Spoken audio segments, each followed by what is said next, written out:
Welcome to Pasa, HSIs, a podcast dedicated to everything Hispanic serving institutions. I'm your host, Dr. Gina Ann Garcia, bringing you the news on what's happening in HSIs. Join us as we explore the history and evolution of HSIs, culturally relevant and liberatory practices, current and emerging research with HSIs, and the policies that shape servingness. Saludos, HSI familia, and welcome to the final episode of season 2 of Que Pasa, HSIs, a podcast where we talk about all things HSIs. The podcast has evolved into a plática where we learn about the latest research, scholarship, knowledge, and best practices coming out of HSIs, and where we learn with educators, leaders, and students advancing servingness. The first season of the podcast was a dream come true, with listeners downloading the episodes 6,250 times in just 3 months. The feedback was so positive and affirming, as many of you tuned in to learn with some of my favorite siblings and co-conspirators in the struggle. Season 2 has continued to evaluate our understanding and of servingness, with every guest pouring into us and blowing our minds. I have so much love and appreciation for all of our guests, listeners, and subscribers, and for my HSI familia as a whole. It is such an honor to host Que Pasa HSIs. In today's final episode, I talked to Dr. Katia Paz Goldfarb, who is the inaugural Associate Provost for Hispanic Initiatives and International Programs at Montclair State University. She is professor and founding chair of the Family Science and Human Development Department in the College of Education and Human Services at Montclair State University, and served as chair of the University Chairs Council. She is a fellow at the Hispanic Association of Colleges and Universities, Academia de Liderazgo, or Leadership Academy. Her research focuses on immigrant transnational families, family sustainability, access, equity, belonging in higher ed, and HSIs. In this episode, we talk about how she accesses her knowledge of families and communities in order to enact servingness at Montclair State. And we begin to dream about what intentional servingness in the Northeast can and should look like. Prior to this episode, I had never met Dr. Paz, but I had heard about her work from my good friend and season 1 guest, Dr. Marla Franco, and she came highly recommended by this season's guest, Dr. Blanca Vega. The time spent in this plática with Dr. Paz was very informative and joyful. I hope you enjoy the show. Okay, I'm excited to get started with today's episode of Que Pasa HSIs, where we talk about all things HSIs. Thank you, Dr. Katia Paz Goldfarb, for being with us today on our episode of Que Pasa HSIs. But before we talk about HSIs, which we're going to talk about for the whole episode, we want to hear about you. I want to learn a little bit about you and your journey into and through higher education. So go ahead and talk to us a little bit about your higher education journey, how you can start any point you want and end anywhere you want with your higher ed journey. Thank you. And thank you for having me. This is great. And I like it and love it, these things. Well, it is a little bit, I think that part of learning what I wanted to do and what I had access to do. So this play between, okay, are you sure you want to go to college? Are you sure you are ready to go to college? Are you sure that you should go to college? Some of the questions that we, ask ourselves, but also ask from our students. So I can start very early on, but I was just say that because of the servingness kind of theme and thread that we talk about it and we think about it, I will just give you like bits and pieces. And one of them, it is when I was around 15 years old, I decided that, to join a community organization. And what we did was to give the polio immunization to the most poor people in the country, in Venezuela, in Caracas, going house to house, knocking door to door. And I'm going to reveal a little bit of being a wise person, meaning old person. And it was the time where the immunization was given by drops. I was not using vaccination, but I was using the drops. So we were giving the drops and go ahead and do it. And I think that kind of work out there in the community and serving the people who had less access and less privilege than me serve for the catalyst of thinking, what is it that I wanted to do and where I wanted to go, and jump then to the master's degree, which I did a master's degree in sociology of education at Eastern Michigan University. And then I did a PhD in Michigan State in family science. So it is important, that piece, because when I finished my coursework, Eastern Michigan University invited me to teach a class as I was writing my dissertation, that beautiful, painful chapter of our lives doing that. And I was, I was kind of thinking what I was going to do. I had done, previous work on something, and maybe, grandparents, multi-generational. I went all the kind of thing, family kind of issues. But then I get to this class, and the person who was the associate dean for graduate school at that moment from Texas had brought a group of the best students in a couple of high schools en la frontera con Mexico, okay, and gave them full ride scholarships to go to Eastern Michigan University in Ypsilanti, Michigan, okay? And here I am teaching the class, blah, blah, blah, blah, perfect, all fine, or whatever. A human development class, it's a 100 level class. And then I see that at the end of the class, there is a group of students that stay. They just stay. And they come very, very shy, and they start speaking in Spanish. And then I said, okay.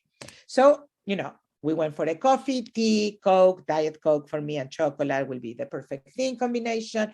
We were sitting there and we were talking. And some of the things that came out in the conversation was how similar it was. My experience as an immigrant to United States, even an immigrant through what I will call the big door, the front door, because I came to study in United States, right? So that I feel that there is a privilege there too, having the opportunity and the possibility to immigrate that way, okay? But the conversation with them surrounded that it was like living in another country.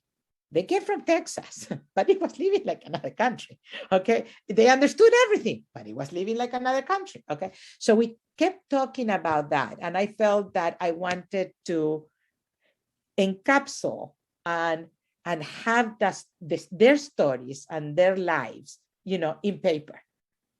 Something that will tell that, all the struggles, even in the best opportunities that we think we're giving to our people, okay, that there are still struggles, and how little, I think, in all honesty, we knew in higher education about the role that we should have played in preparing the students for this cultural shock, or living in more than one culture, multicultural spaces, migration within the United States, and the cultural shock that they were living day by day, being in Ypsilanti, Michigan, coming from the border from Texas. And it was just like those kinds of moments where it tells you, wow, okay, you are in something here. There is something to be learned here. And I thought, okay, so this has the richness and the piece of, you cannot tell me that I'm doing research on immigrants, although, of course, there is a piece of it. But this is research on USA citizens that are from a specific community. And here we are giving them the opportunity in a certain way, very passive way, okay? It's like, we know what's better. We're bringing you, we are taking you from your community. We are going to give you the opportunity of studying and full ride and everything. What was the price that we're paying? And then the negative piece, and then the positive piece, of course, of having the opportunity for them to have had that growth and opportunity. So I believe that that's where those two kind of very poignant moments of my life, that actually told me, there is something here. The interesting piece is, of course, you do your dissertation, right? And then you go get your first job. I got my first job in the University of New Mexico as a full-time faculty, where I had my tenure and promoted to associate professor. And there were other very poignant points through the career of, at that moment, you would have asked me or say something about Hispanic serving institutions. I wouldn't have even thought about it. But I was in the University of New Mexico. You don't even have to think about it, okay? You were just there. So the work that we were doing with the communities, and one of the things that I did that was a little bit different was I opened aging studies. And partly I opened aging studies to work with the communities, not only with the Hispanic community, and the Hispanic community in New Mexico is quite different than the one in New Jersey, and so forth in many places. Yes. So, we forget a little bit about that too. Okay? But it was also very important for me, the Native American perspective, the pueblo, the tribe, the city Native American versus, all of the urban Native, all of these kinds of things. So aging felt for me yet another theme that can cross culture, no matter who you are, where you are, what you are doing. And I loved it. I love to do that. And then 21 years ago, because I've been at Montclair State University, I'm jumping from things, but to give you the flavor of, things that are as a puzzle that, then brought me to where I am today. Moving to the university here at Montclair State University 21 years ago. It was a very interesting opportunity that we got. I was born in Chile and raised in Venezuela. New Mexico is a very interesting, beautiful, gorgeous place.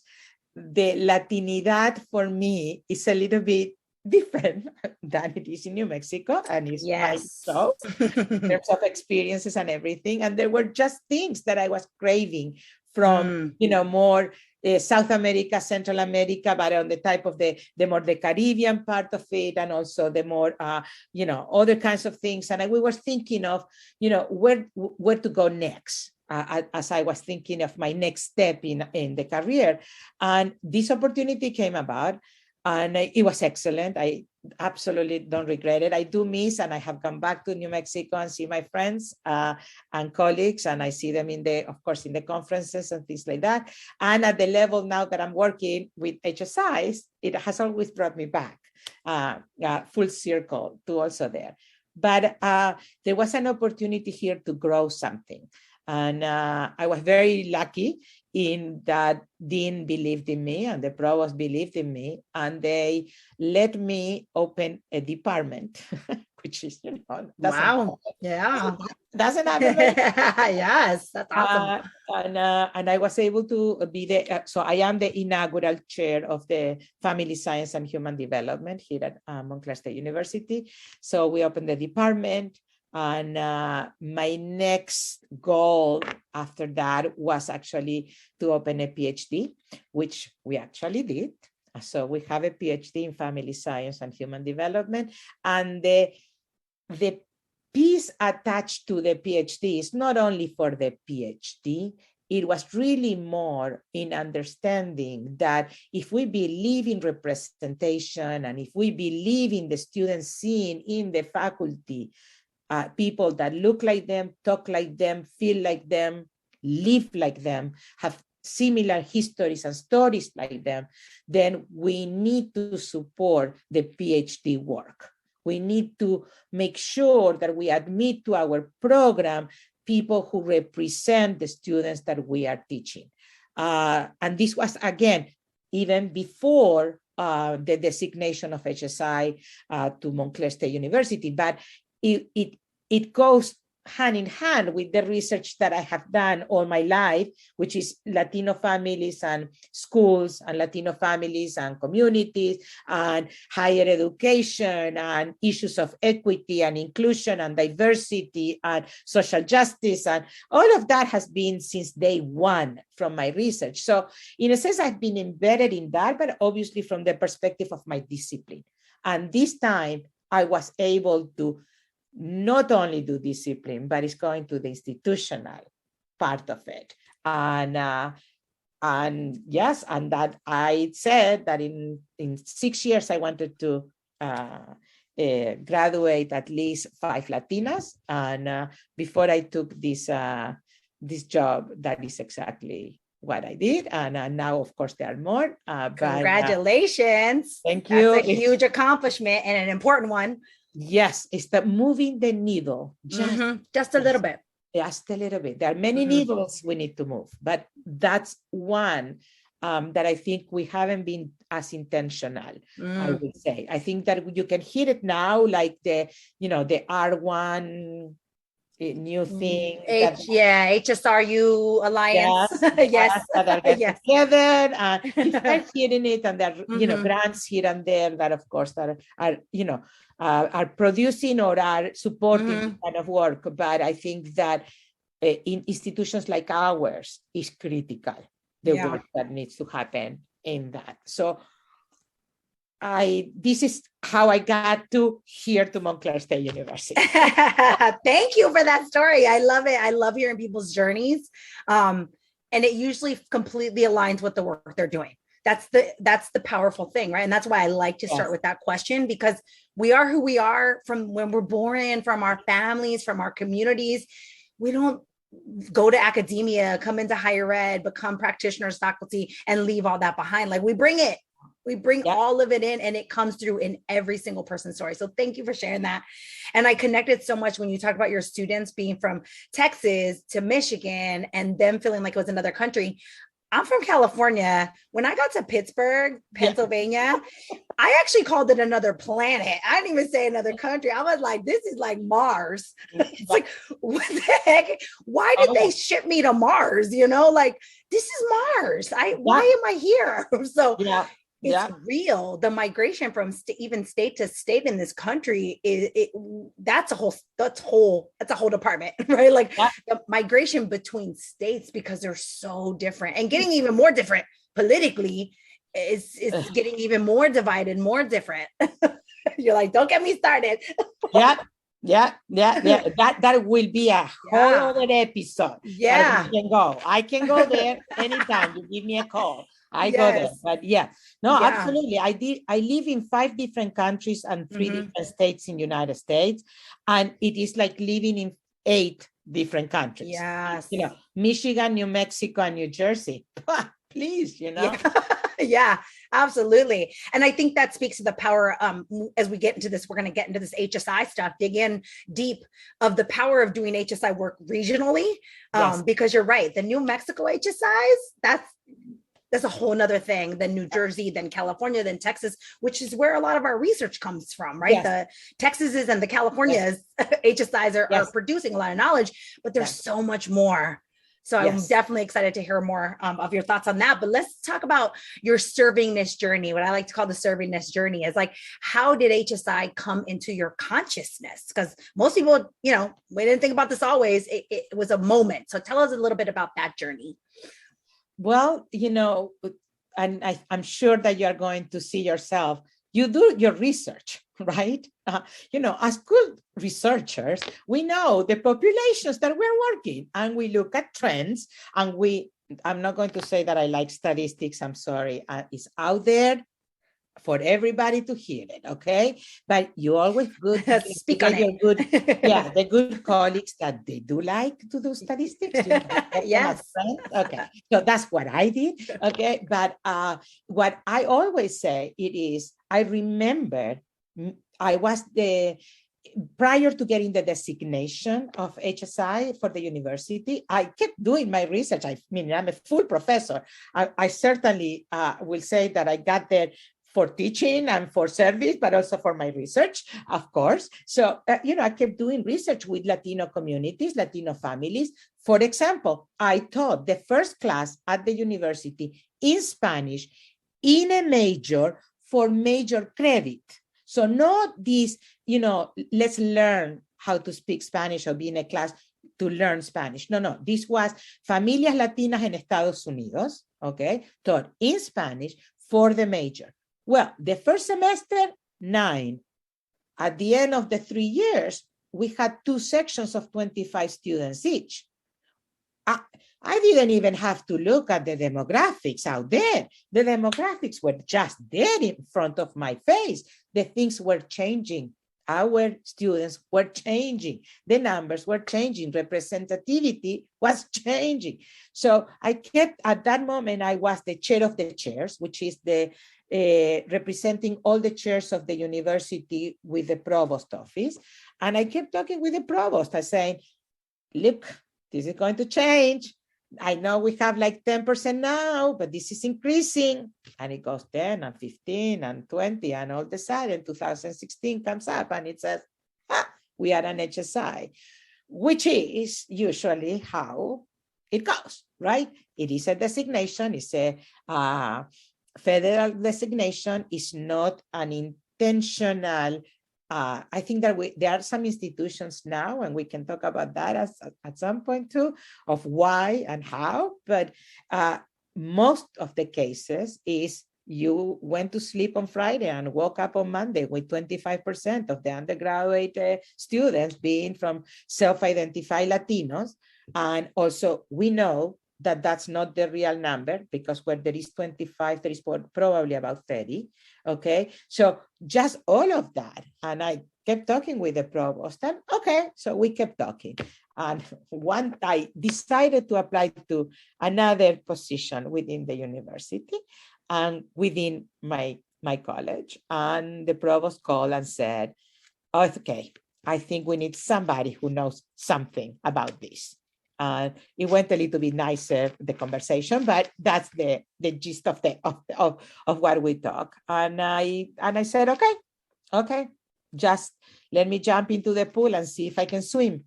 And some days I feel like I'm going to drown, but most of the time I think I am able to swim. But it has been an extremely interesting journey and an extremely interesting opportunity to grow with an institution and see the things, the possibilities, the barriers, the challenges, and be part of the lives of this particular group of students that we are trying to serve.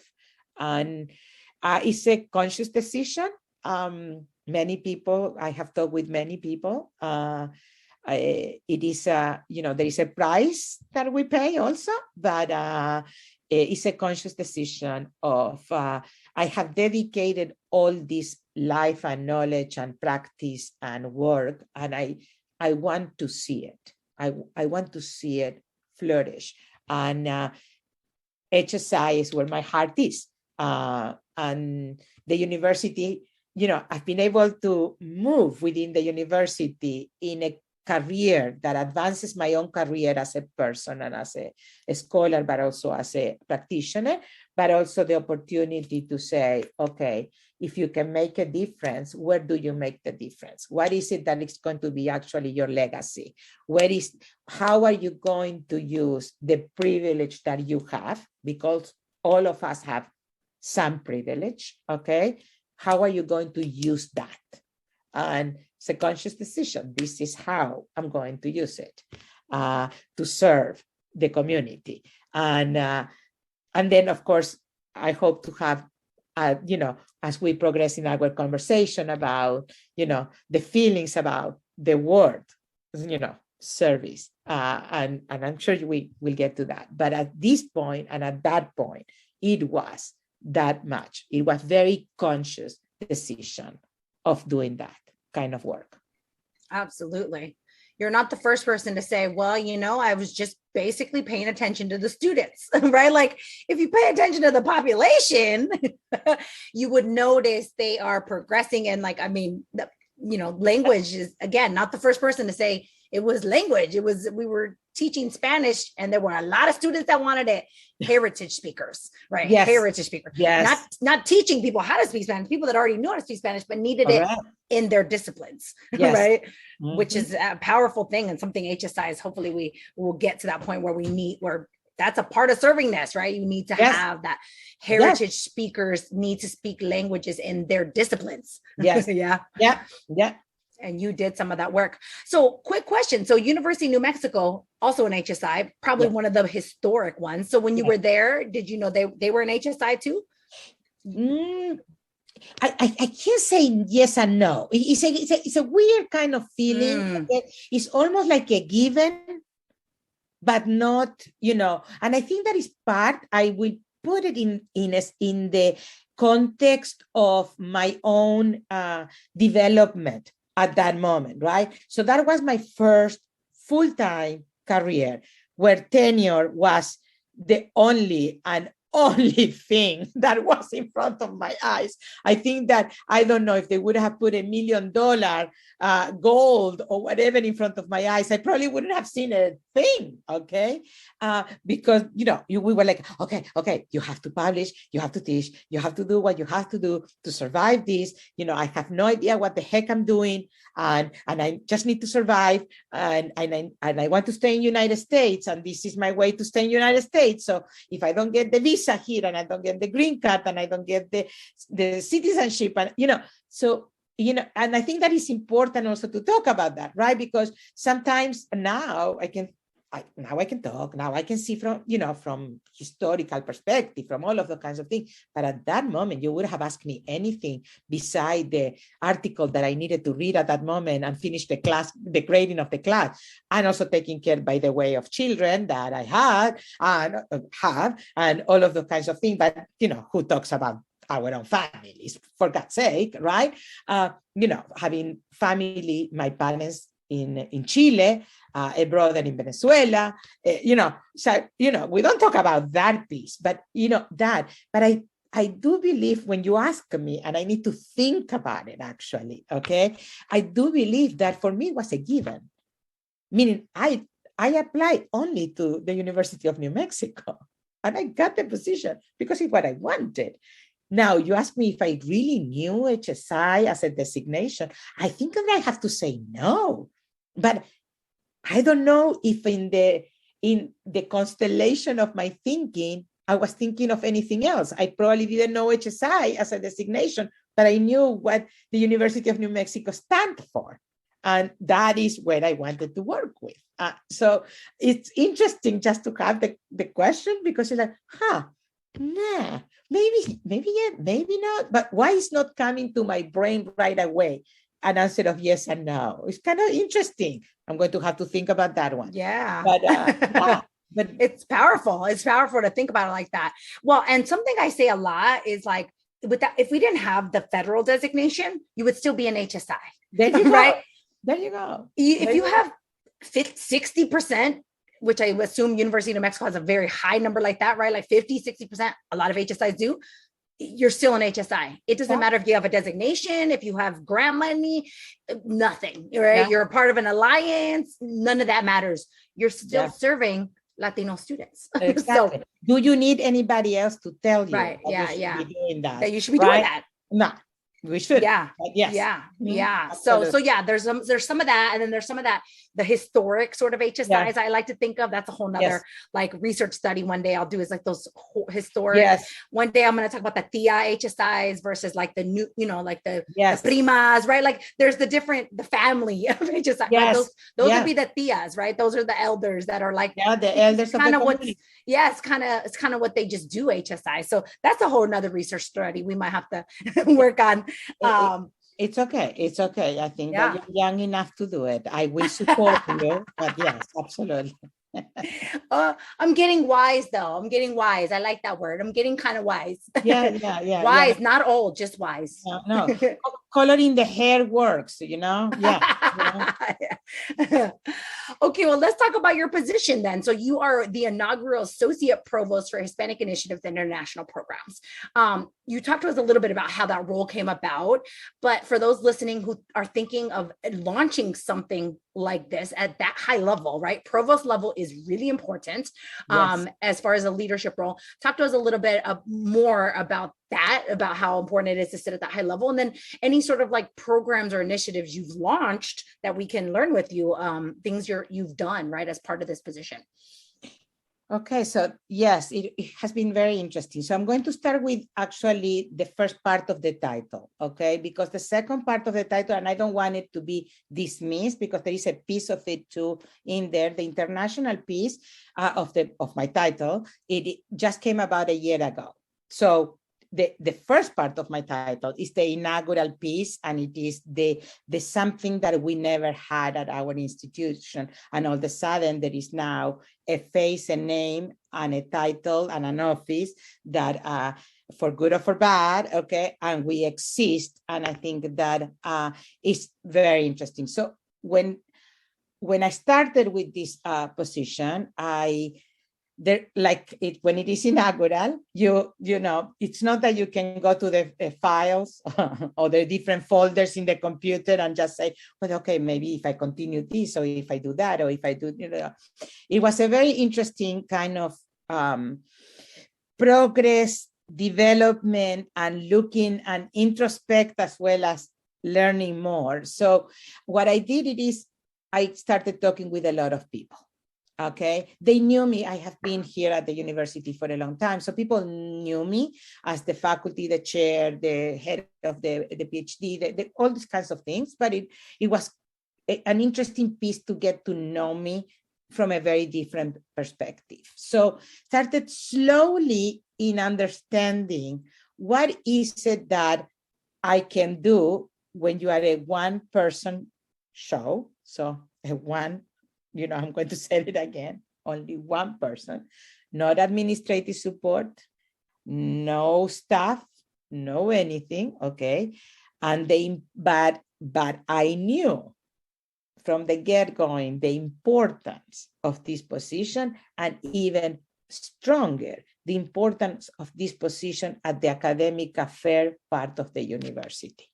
So I think that, again, for good or for bad, and I think that mostly sometimes it's for bad, and I think the pandemic taught us a lot, that we do not have really good conversations between the academic affairs and the student affairs part of our institutions. And I think the pandemic taught us in the most bad, horrific, bad, you know, difficult way, that if we are not looking at our students holistically, you know, the credential is not enough, the paper is not enough, the class is not enough. So I think that, you know, I hope that we're going to learn from all of this. If not, why, right? But coming back to being in the academic affairs part, it is because the academic affairs part has not historically thought of the importance of looking at what's going on in the classroom in conjunction with what is going on outside of the classroom. Understanding the students before they come to our classroom, and understanding them when they leave our classrooms. What is happening from where they're coming, what brings them in, but what not, what barriers we impose, what barriers they have, what challenges, what good things, what are the assets. You know, God forbid, we're going to think about, you know, our students and diversity as an asset, okay? You know, what are that kind of thing? I think that you do have, I have unbelievable colleagues that I think in any place, the student-centered mentality and the understanding of what they teach and how important it is to teach it to whoever is in front of you. So I'm not saying that, but I think that historically and generally in our HSIs and in the institutions in higher ed in United States, that kind of a divide has existed.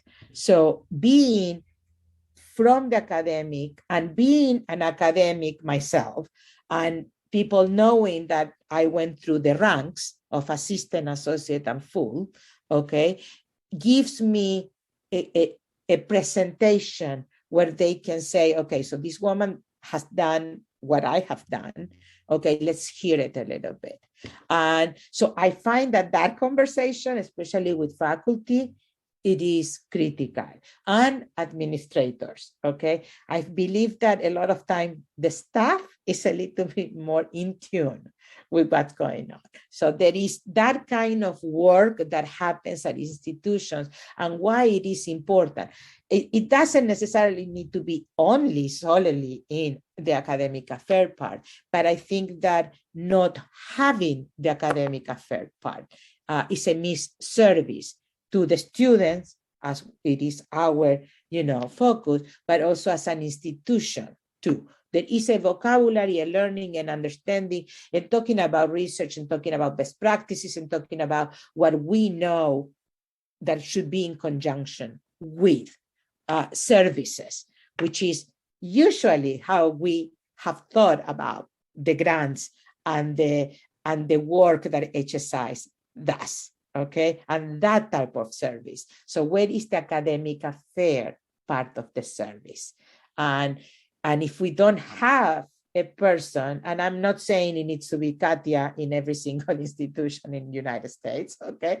What I'm saying it is the understanding and the knowledge and the knowing that we need to be in those conversations. We need to be a part of it, not only to impart the knowledge, but also to receive the knowledge that the other pieces of our institution is doing to serve our students. Absolutely. That is such an important, everything you just said is so important, because you're right. A lot of times the grants, I analyze those grants all the time. What are they funding? What's the federal government funding? And it's often like this, like what I call Band-Aid solution, right? Like, let's implement a tutoring program. Let's implement a mentoring program. All important. I want those things. Yes. Let's implement change the faculty's mindsets and ways of thinking, right? Like that's what you're talking about, right? It's like faculty need to be on board with it. And there are institutions that are doing that too. We've spoken with Escala Educational Services here on Pasa HSIs, and that's all they do is work with faculty.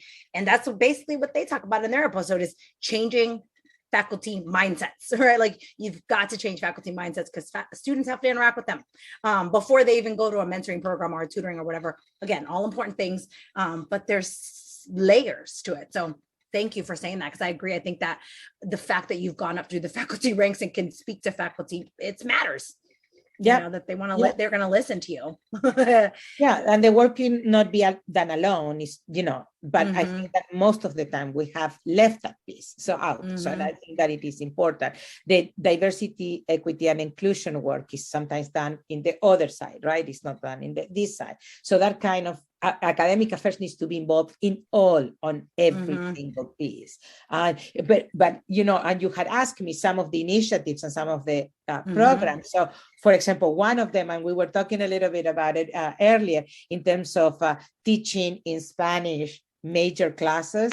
One of the initiatives is that what I want the students and our Latino students to know, it is that if they know Spanish, not all of them know Spanish, but most of them know some level of Spanish.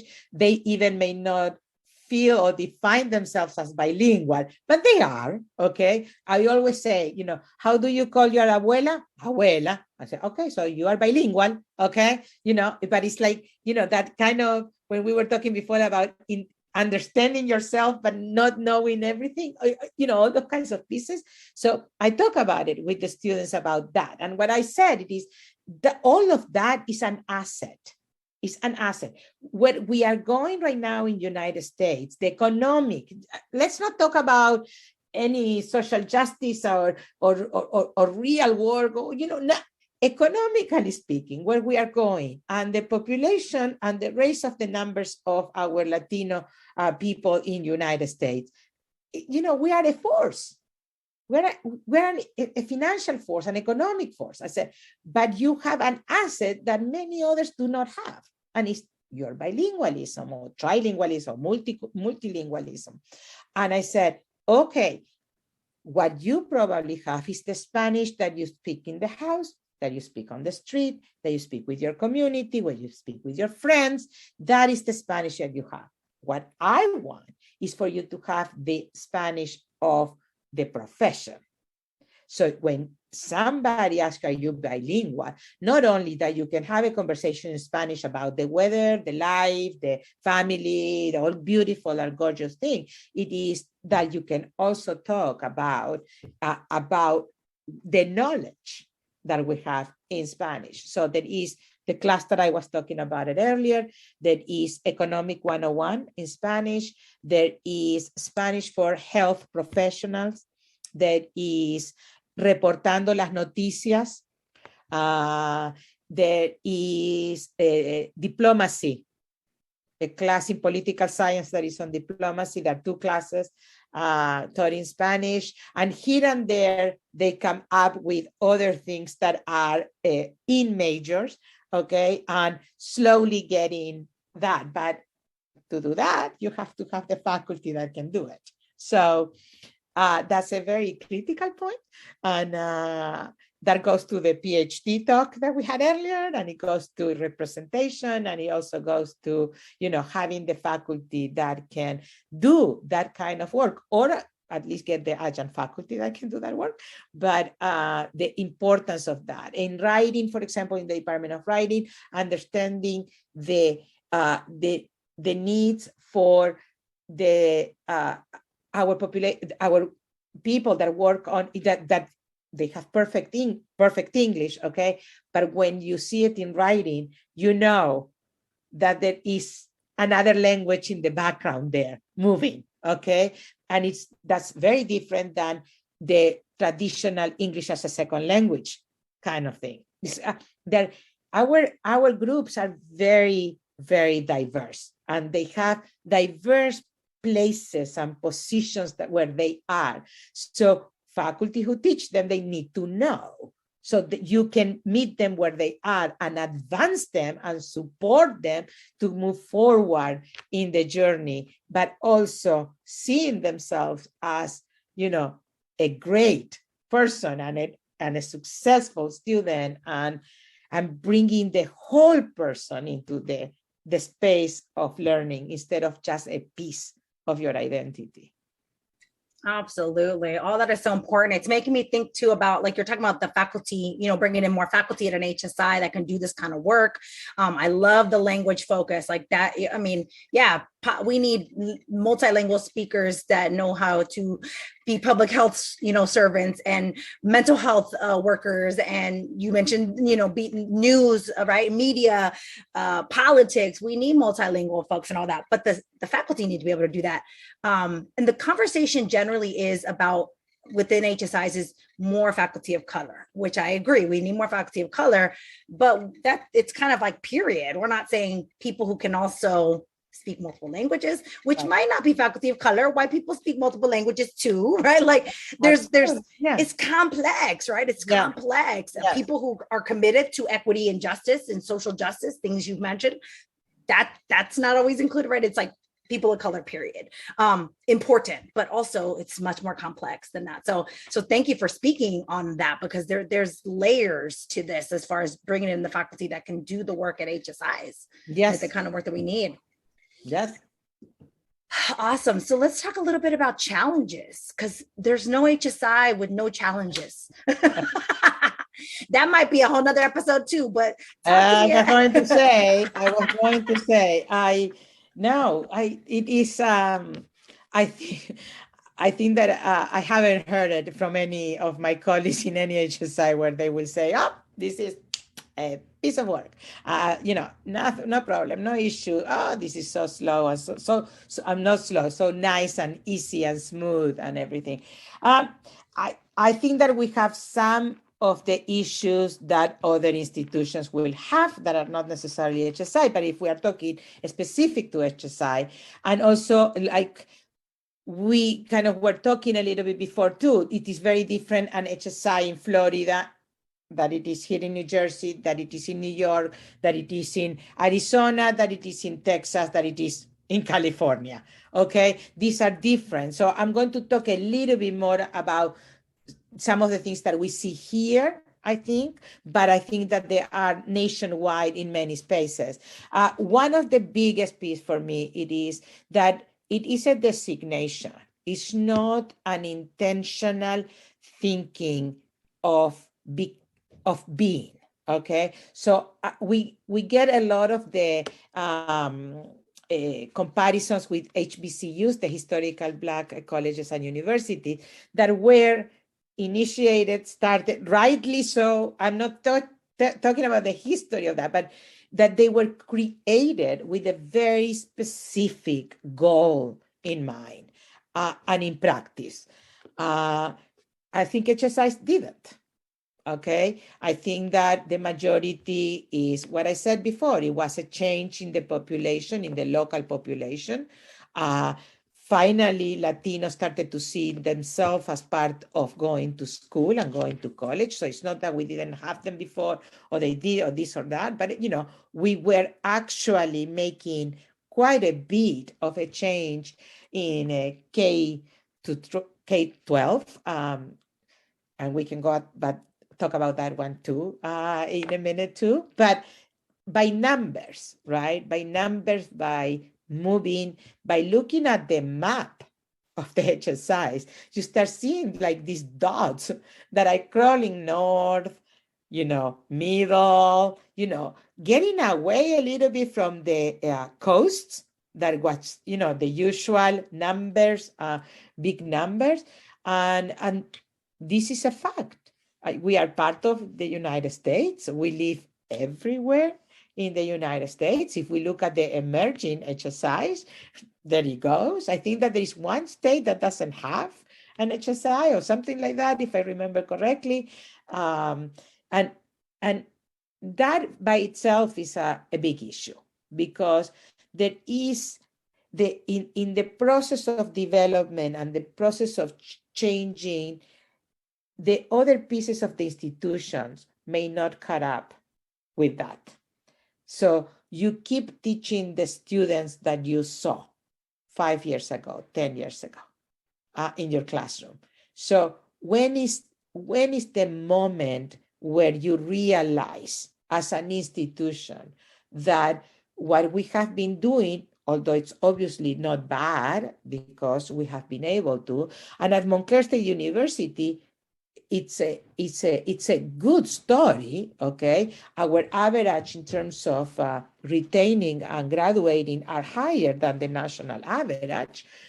So obviously we are doing something good, but still, for me, when there is a gap, period. I don't want gaps. I don't want to shrink the gaps. I don't want gaps. That's it. That's it. I know that, I have to be patient, but I'm not such a patient woman. So in a sense, it's that, right? It's all of a sudden, you see, for example, something that is extremely close to my heart, but from disciplinary point of view, but also because it's what I think it is important, the family.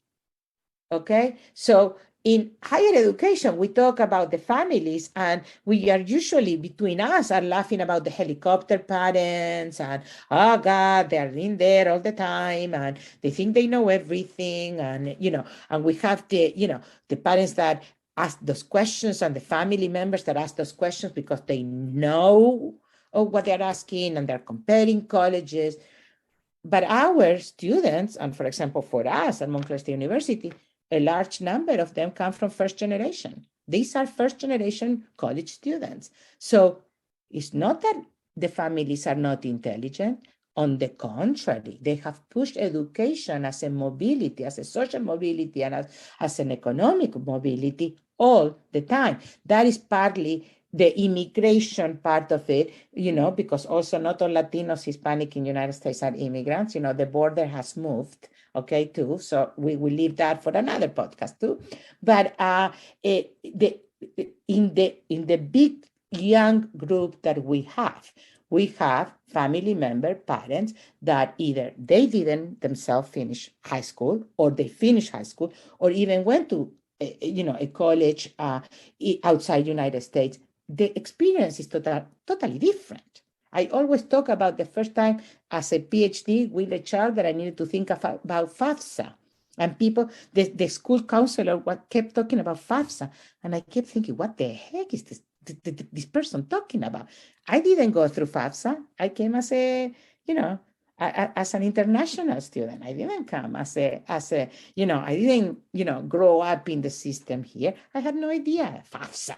Okay, sounds like a food. I don't know what it is.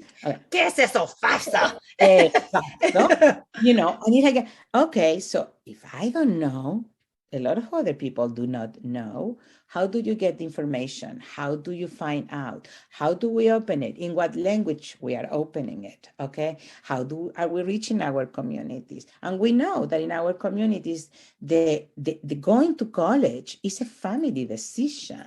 It's not, it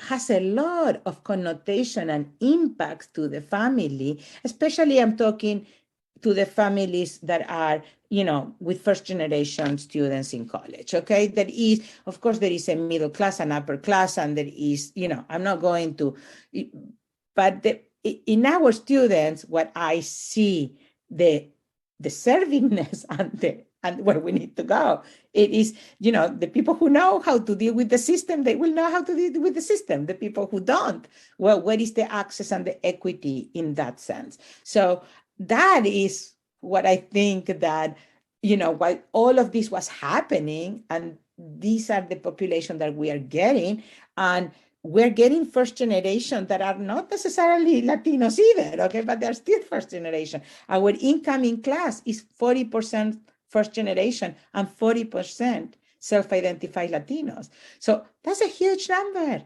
okay, huge, and it changes.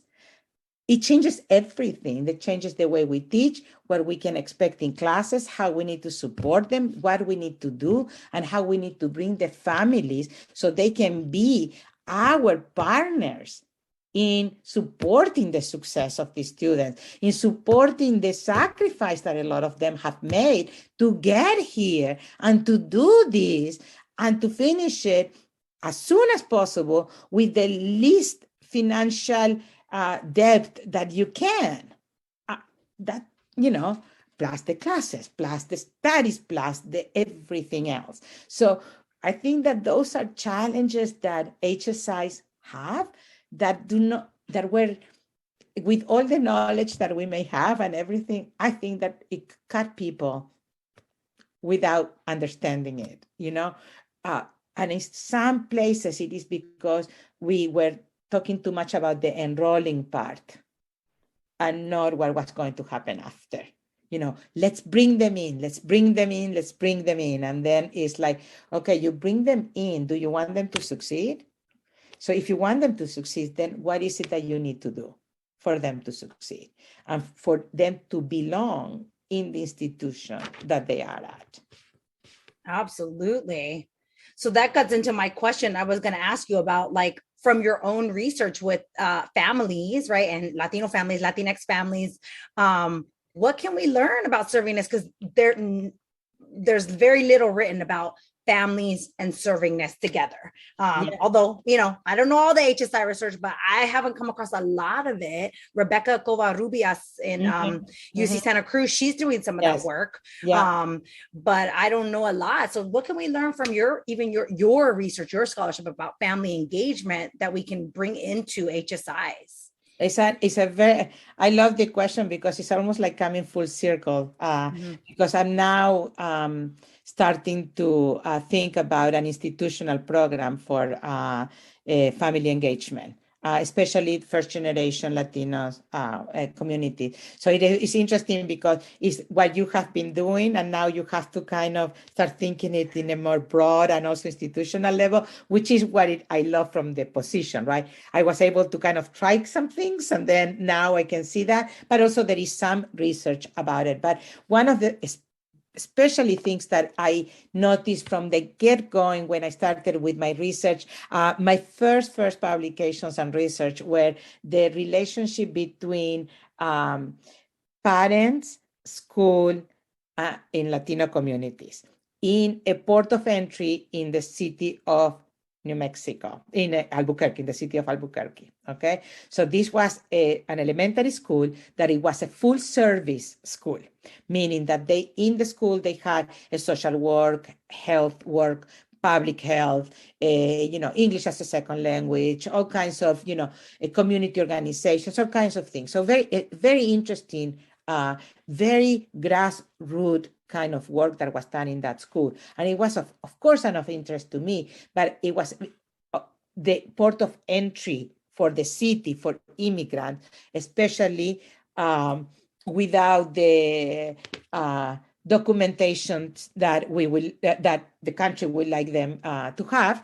And it was a very interesting what was happening there. Okay, so I started to volunteer in the school, and I volunteered for 1 year, translating, bringing people from the university, bringing like physician, a lawyer, different kinds of things, until the mothers, especially, Grupo de Padres was the name, got to know me and got to trust me, because I always feel that that's what you do first. And there is a reason why I'm starting there. It is because you need to gain their trust, and you need to be where they are, and not necessarily stay in your office waiting for them to call you, being in a Zoom or anything else by that matter. Okay. So I remember spending a lot of hours in McDonald's. I remember spending a lot of time in the parks, a lot of time in supermarkets, a lot of time in the community, going to where they are. We want them to see, when they come to the university and to our institutions, do we want them to see a person that they can say, okay, I may not know this, or can I ask? This may be, how even our students, sometimes some of our students, they say, I don't know, this may be like a stupid question. And we say, no, they're no stupid question. They're all good or whatever. But when you're talking with a generation of adults that may have been quite accomplished in their own countries, and to survive here in this country, with all the barriers, and they have been very accomplished too, okay? But they don't know the language. They don't know the narrative, the discourse, the whatever it is that we talk about it in these institutions. So do we want them, when we invite them, to feel that they can ask, they can be, they can see their children in our campuses? Well, for that, they need to see us first. And that's it. I am like, people talk to me, do that, whatever, I don't care. This is what I know, and this is what I know that it works. And I think it's based on research, and it's based on practice, okay? You need to go out. We need to get out of our institutions with people that represent the community that we are going in, and we need to give before we ask. And the giving, it's multifaceted, okay? I did it that way. Other people may do it another way. I visit now high schools that have a parent night in Spanish. And, I look like I look, right? And, and I speak in Spanish, and they look at me like, oh, wow, wasn't expecting that. It's okay, perfectly fine. We are diverse in our communities. It's okay, all of that. And for them to see a person that comes from similar, again, I'm not going to say equal, and again, I'm going to say that my immigration story, it is a much more privileged immigration story than many, okay, but can sympathize at least, and can talk about those kinds of things, and they can see it at the university. So it's not anymore those people. Oh, it could be one of us. And a mother told me, I ran 2 institutes during the summer for juniors and seniors in high school, 3 days, 2 nights, completely free. And we do everything from application to essay to smooth transition to advocating for yourself, how to do networking, everything and anything. And they also have a little bit of fun, okay, because, I'm not that bad, okay? But, we do all of that. And the parents, when I talk with them before or after or whatever, some of the things that they have said to me is, I know now that is a person that if they don't have any place to go, they will find you. That's That's so important.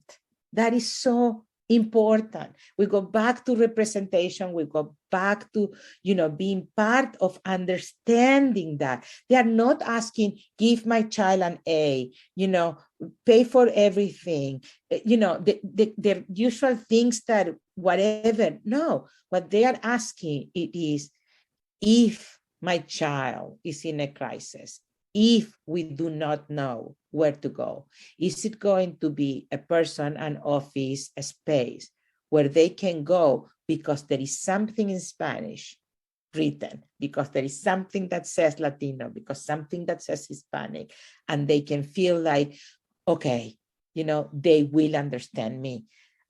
That's crucial. So our work needs to be beyond enrolling and convincing the counselors to make sure that they put our institutions in front of them, and here we are. It is talking with the communities and the families, and for that the work is hard, but it needs to be done, and it needs to be something that we do as a matter of fact in our ecosystem of things that we do in our university. So for me, that's it.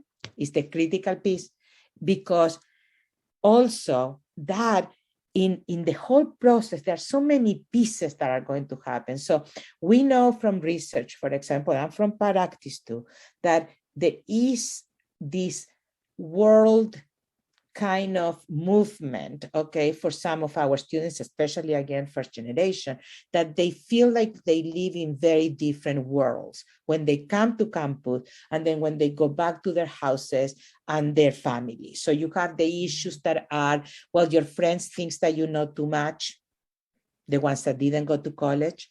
Then you have your parents that feel that you are more educated than them.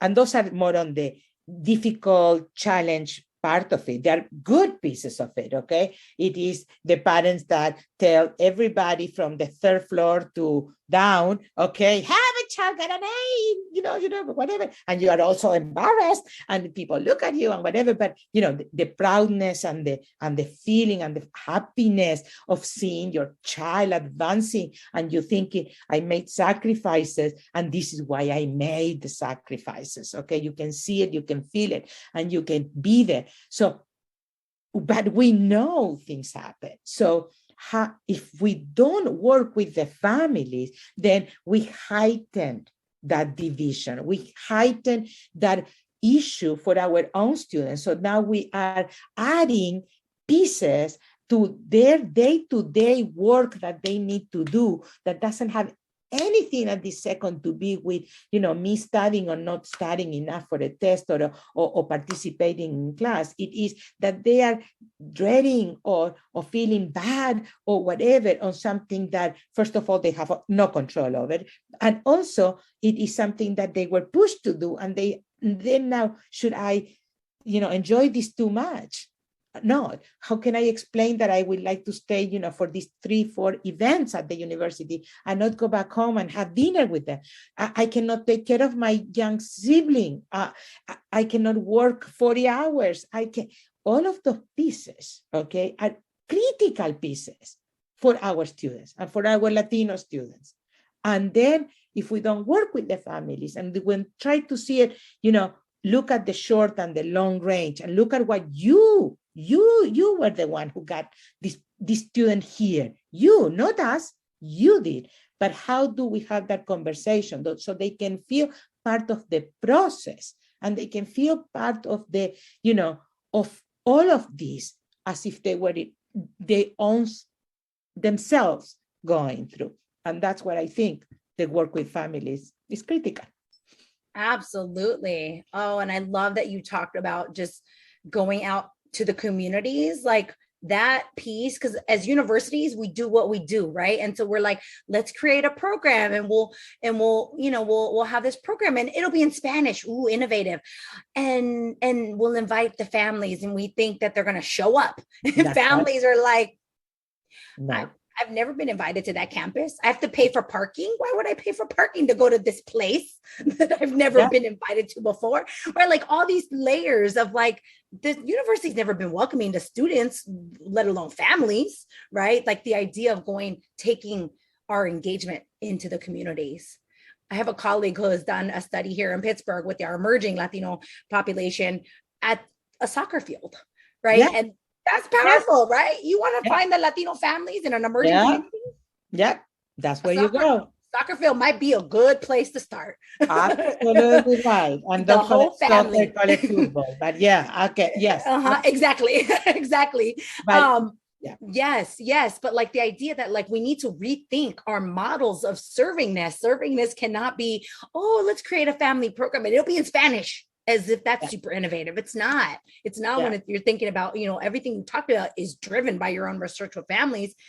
There's different kinds of engagement, particularly with Spanish speaking immigrant families, right? That don't necessarily trust university. I think we assume people trust universities. Why? What have they ever done? Sometimes they do harm to our communities. Why would we trust universities? But the power, even when you were talking about the families and like families knowing they can trust somebody, I thought about my own experience with my students. Like all the moms know me, like my doctoral students, like I get letters, I get cards. Because it's like the students are talking about what, they're doing at the university, right? And the families come to know, even if they don't know us, they come to know us, right? Because that's part of when they graduate, they cry with us. Absolutely. That having, that moment is when, when the parents ask you to be in the picture, I'm like, oh, so nice. Yes, because that's how I feel. I feel part of the family. So bring me in the joy of Absolutely. And it's an under talked about part of our servingness for sure. There's another research study we're going to write. I'm giving you a whole list of things me and you are going to write. I will support you in everything and anything. I will give you the participants. I will invite you to all these things. But yes, there's it. I mean, but it speaks to the importance of this, this podcast and trying to knowledge creation that hasn't fully been created. And some of this not even happening yet. We're dreaming it. Yeah, right. But it's so important also because the podcast, as you develop it, right, as you have more episodes and everything, we probably can put it together like a rompecabezas, like the pieces of the puzzle that each of us have done, is doing, is thinking, and how we come together, and learn from each other, which would be, the right thing to do. And this is a way of preserving the work that has been done and where we need to go. Yeah. And acknowledging that a lot of this work is being done. Because, I get really offended and hurt when people are like, HSIs are just enrolling. And I'm like, there is a ton of work going on. Just because it's not written in a journal doesn't mean it's not going on. That it is true. It is going on. So absolutely right. All right. So I want to talk to you a little bit about this idea of external influences, because I talk about that in my new book, another underdeveloped part of HSIs, that we operate, and we talked about this already regionally, we operate in regions, in cities, and in states, largely seeing more and more states that are against what we want HSIs to be about, equity and justice and humanity, acknowledging people's humanity. So talk to me a little bit about New Jersey. What are some of the challenges or benefits maybe of being in New Jersey area when it comes to either helping or hindering the work you're doing around servingness? Well, I have to tell you, going back to talking about the journey, right? The academic journey, and that was part of it, meaning 5 minutes from my house, I go to Bravo supermarket, another 5 minutes to the other side, I go to supermarket, and then I can go to Elizabeth or Jersey City, or depending on the food that day I want to eat, I can have the food in the community of where people live. I live in West Orange, which is one of the most diverse cities here in New Jersey. I don't need to drive more than 5 minutes and get whatever I want to. I don't take it for granted. I lived in Michigan, even New Mexico, like we were talking before earlier, that is different. The Latinidad or the Hispanidad is different. The way people define themselves, right, is different. And over here in New Jersey, you cannot get away from it. And I love it. You can't. You just can't. You go to wherever you go. It's like that moment where, what now with my grandchildren, because, at some point it was with my children, but now with my grandchildren, of course. Because you're wise. There you go. There you go. Extremely wise. Obviously. Extremely wise, abuela. There you go. There you go. And it's like, you go to places and, and this may sound, I want it to be taken as the most positive thing, okay? But it's like, I say sometimes something in Spanish and there is somebody close by that speaks Spanish and helps me. That's it. It's almost like I don't need to explain anything. There is an instant connection. There is an instant, like, I'll do for you, both sides, whatever it is. I love it. And it happens in New Jersey, okay? Of all places, okay? It's an interesting place. We had very much extremely diverse enclaves and communities around. And you have some of the things that be careful if you call the Cubanos Puertorriqueños or the Puertorriqueños Cubanos. So, we have to be like careful of but that kind of sensation that because it's diverse and because you turn around a corner and you will find it, it is something that can people get away with not talking about it? Can people get away with not facing that's happening? The universities, our university, it is mostly state students that come to our university. We do have from outside, of course, but still. And I think that piece is like it's like when I was sitting there with the provost and thinking, what did you think was going to happen? This is our people. These people go to high school, okay? They were in the elementary school, now they go to high school, and they will go to college, okay? And here we are. And I think that kind of feeling for me is very important. The other piece of New Jersey, because you can't talk about New Jersey without talking about New York, because, the tri-state area thingy that is going on in here. But you have New York, which I would say there is no more diverse space in the whole world as it is in New York. And I think that also helps in the sense of it's a given.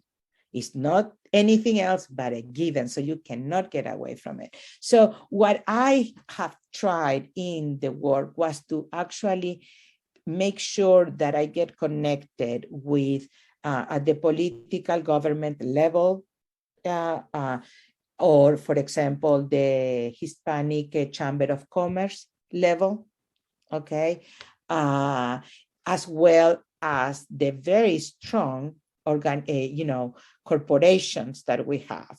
And it's always an interesting, work that we do with power and access and wealth and all of those kinds of things. But I feel that I can speak the language where they can see the benefit of actually investing in the pipeline of the future workers, professionals in our cities and in our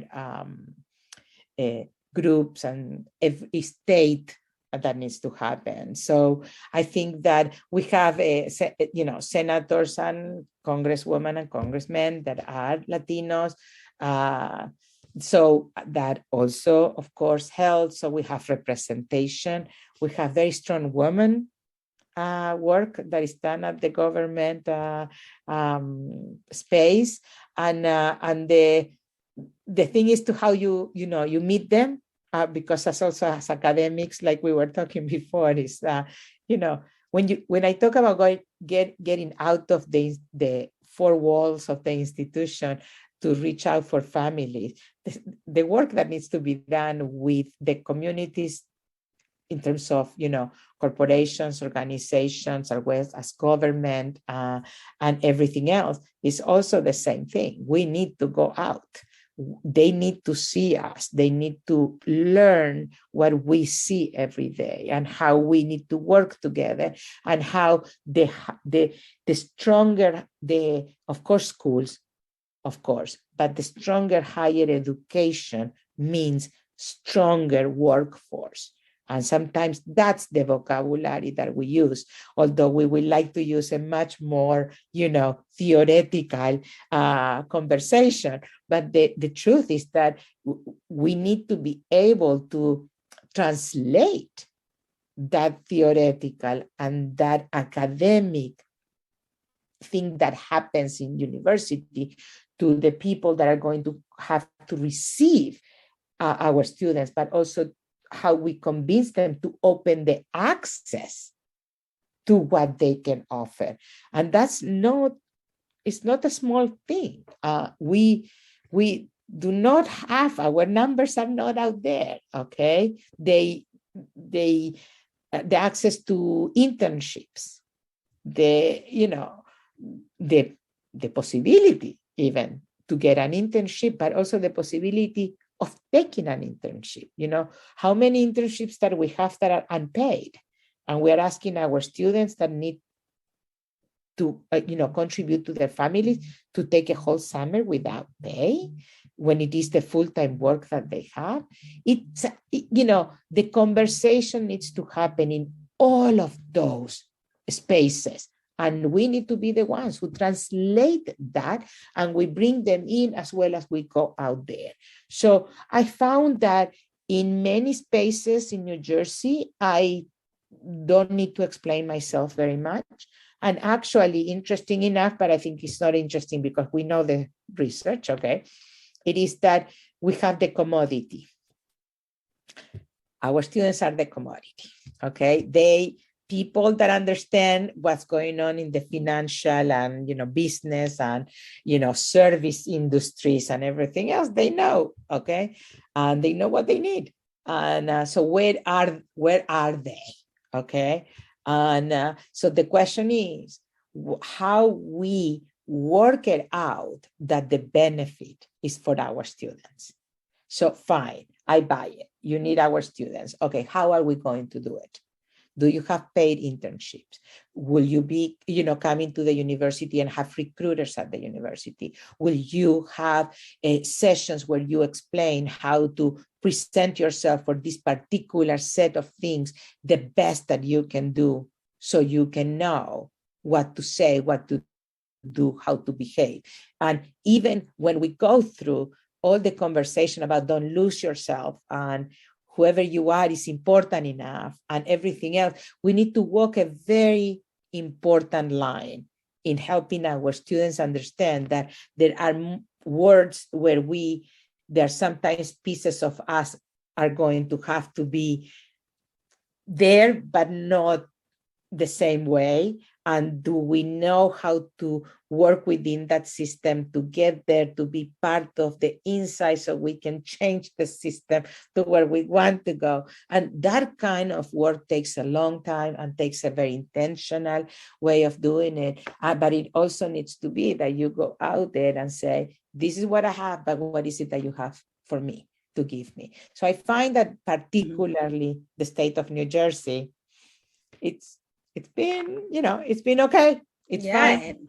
It helps. It sounds like it helps.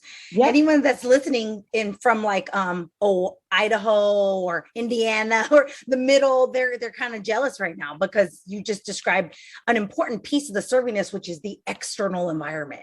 Yes. Right? That like you can leave the university and find your foods, your community, a job, right? Like all those things. It's an important part of servingness. So Thank you for articulating that in so many multidimensional ways, because it's complex. Exactly. So thank you for that. So the final question, for some reason, it's the hardest question for some people, but it shouldn't be hard. It's a one sentence or 2-sentence response, because people log in because they want to know what's happening with HSIs. So how do you answer that? ¿Qué pasa, HSIs? It's so funny. How do you ask me to just say one sentence? I can't. You have to have me for another half an hour, okay, so I can answer. You get one. Yeah, but my answer will be, we are where we need to be. Okay. That I is like what that. ¿Qué pasa? Okay. I like that. Estamos en donde tenemos que estar. I love it. I love it. Thank you for that response. It's a profound response, and it's absolutely true. So thank you for being guests today with us, and I really appreciate it and really enjoyed this conversation. Me too. Me too. Absolutely. Anytime. Thank you.